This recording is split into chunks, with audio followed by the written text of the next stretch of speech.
Welcome to Burn Babylon Burn. This is episode 14, and we're diving into the swamp today. This is going to be really fun. The swamp is trying really hard to take out Alex Jones and Steve Bannon on that note. So I think that's where we're going to start off with. Take it off, Andy. So I was just watching Alex talking to Robert Barnes, and Oh, really, it, dude? I mean, did they do a live stream on Viva and Barnes? no, it was Robert Barnes talking to Alex Jones in person in studio. So he was out at the Infowars studio. Well, this was an interesting one because it was a complete kangaroo court trying to take out Alex Jones, and you know Sorry, what? I'm I'm chasing getting a really old dog. yeah, I'm getting such bad feedback from you right now. I'm getting back towards the Wi-Fi. Here, There we go. Is that better? okay. I think it's your headset. Really? Yeah. Was happening at first or no? What's that? Let's try this. Yeah. How's that? So, yeah. Okay, better. All right. Is Yeah. is So that better? complete kangaroo Okay, court. okay. They kind of defaulted on Alex because they said that he didn't give discovery, but he did. They wanted more than was reasonable, and so they basically had this trial the whole time where Alex Jones is guilty no matter what, and the whole thing was about the damages.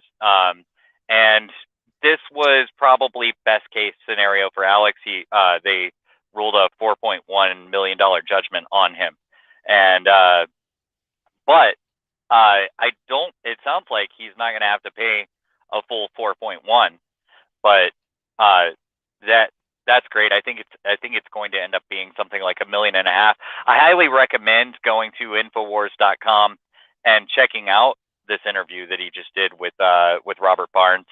And I also recommend going to InfoWarsStore.com and buying something from Alex Jones because this really set him back. He's got about 2 more trials where they're going to come at him the same way. He had a complete activist judge, some blue-haired chick that was all about staying home during the scamdemic and injecting all the things that you have to inject, and he was not in a favorable situation, and the jury saw right through all of it. Did she So really have I'm really hair? yeah. She used to have blue hair. She doesn't currently have blue hair, but yeah. I mean, full disclosure, I used to have blue hair back in the early 2000s, back in my DJ days. Oh yeah, but that's a little different than raging feminist. Oh yeah. Well, I don't think I ever raged feminism, not even once. And just to understand my departure, um, I'm babysitting a dog right now for one of my friends who's out of state. That's the only reason I do not have my Hillary Clinton for prison T-shirt on, which also you can find at Infowars.com. Yeah, InfoWarsStore.com, Oh, that's and if you head over there, uh, buy stuff. He's got all kinds of supplements. He's got a new movie out. He's got a book out about the Great Reset, and the thing is there's a lot of things about Alex Jones. Some people say he's sloppy, whatever. But he was the beginning for so many people. When you think about it, whenever you look at great people that he still has on at the end of his show, he's still got Gerald Celente. He still has Jay Dyer at the end of his show. He recently has started letting Jason Burmis get back on at the end. Corbett got his start being a caller into Infowars. really Corbett nice. does a better job of uncovering the truth than Alex does, but still, I mean, the things that Alex has done for getting truth out there, for being a free speech person, you have to respect him. At minimum, you have to respect him. But I admire him personally. I think Alex Jones is a great dude, and I would love to meet him again. I have already met him one time. Where did you meet him?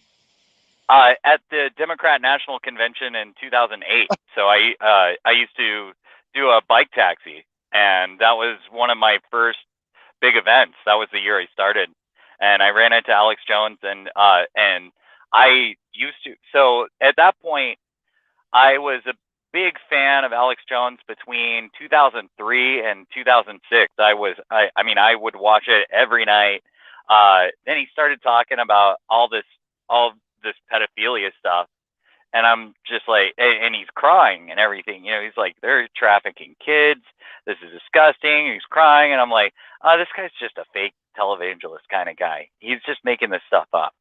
And then lo and behold, here comes all the information. He had mentioned Jeffrey Epstein back in that day. I want to say that was 2005. He mentioned Jeffrey Epstein back then. And then whenever that came out in the past few years, it was like, okay, so Alex really was on top of it.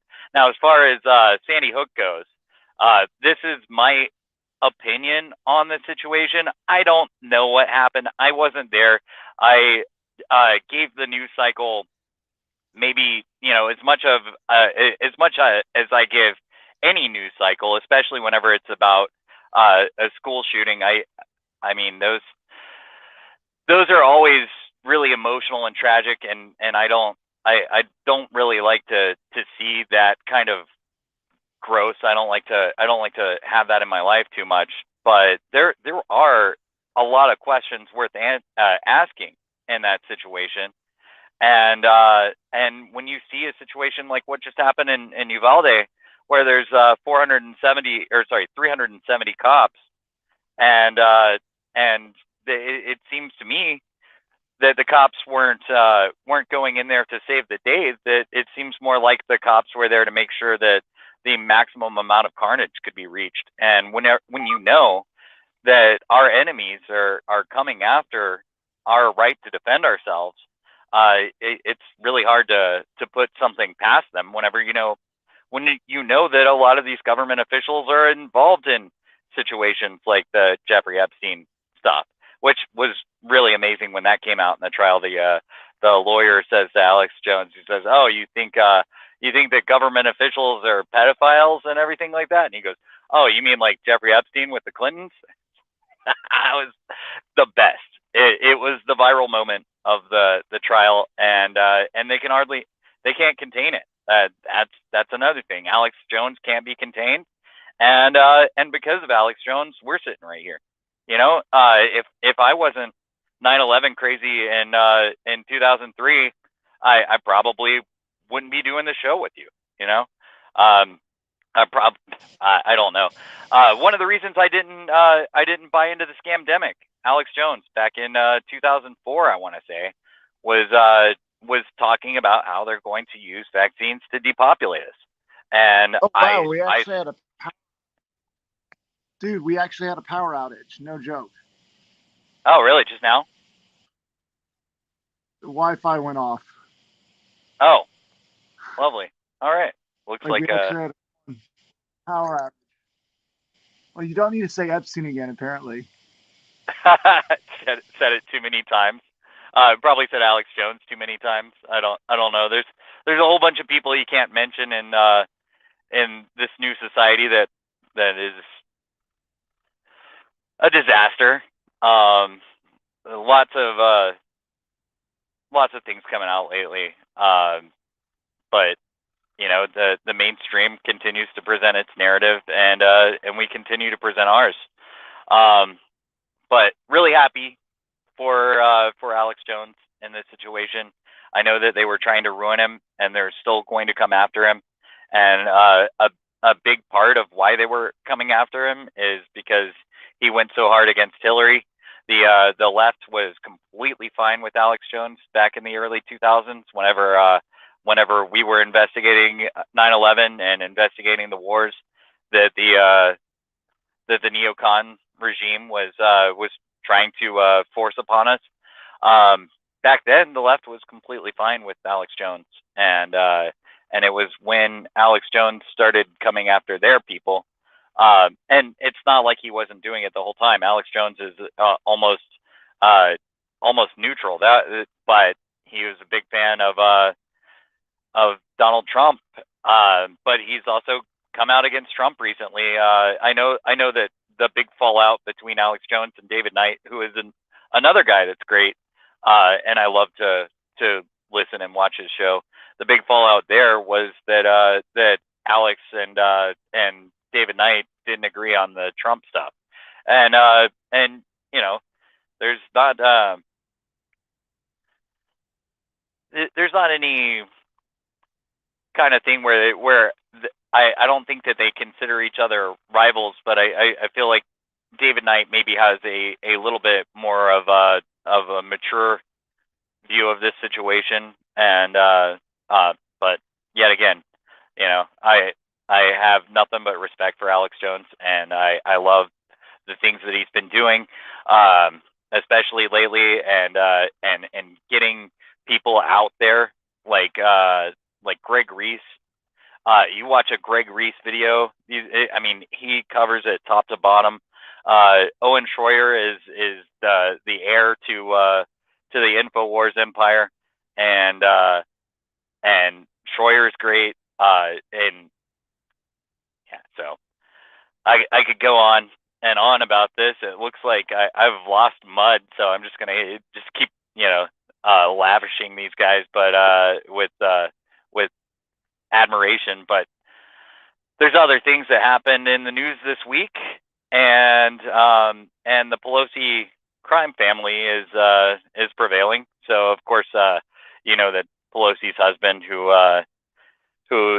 has a lot of money, a lot more money than he probably should, he got a DUI and is probably not going to get in trouble for it.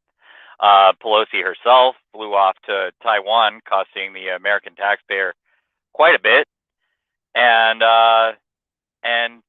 China said no, but whenever it came down to it, China didn't do anything about it. And so we've got Congress that doesn't do anything about Nancy Pelosi. Nancy Pelosi is probably the most corrupt member of Congress. She's a war criminal, but then again, she's in good company in Congress, and no one's touching her. So I really think that Nancy Pelosi is probably high up there. She's untouchable. Her family's untouchable. China's scared of her. I mean, China is scared of Nancy Pelosi. That's pretty big. And the greatest tweet I saw on this is that we don't object. It was one of the Libertarian Party Twitter pages. We don't object to Nancy Pelosi going to Taiwan. We object to her coming back. And yeah, I agree with that. We don't need her. But there's other things going on as well. And I know that Mud wanted to talk about a few of these things, and there I don't even see him pending there. But looking at now he's calling. Now he's calling.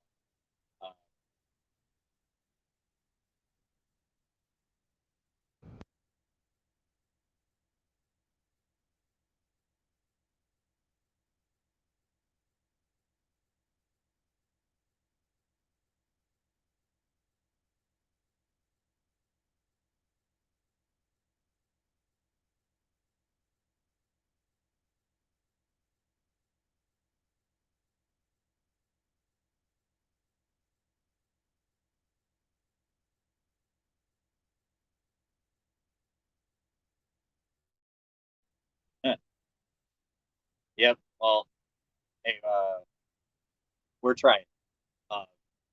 Things are going to get a lot. I just keep working on it. Issues like this are really annoying because I'm trying to get you guys. And I used to be a radio professional, so I'm letting myself down here. But I try to get you guys a professional product, but things seem to happen. A lot of it has to do with we're running this thing off of cell phones, and so it I can't really build myself a studio that is portable with me, because I not only do I drive a truck, I fly around all over the country as well. So with that, I'm flying to different airports and bringing things with me. I just want to let y'all know that one of these days we're going to have something come off without any problems. But for now, I'm going to end the stream. It looks like I'm getting nothing but a swirly over where he is, and hey, I wanted to get these stories in with his perspective, because that's kind of the point of the show, is that we have different perspectives. I'm definitely more into the conspiracy world, and he's a little bit more into the what I mean, it's not the mainstream, but it's the I guess you could call it like the Daily Wire stream or something like that. But we have a different perspective, and together, whenever we get synthesis, he's texting me now. I've got nothing. Anyway, I'm going to tie this together with broadcasts that we actually do get in, and hope that happens. But we'll check with you when that does.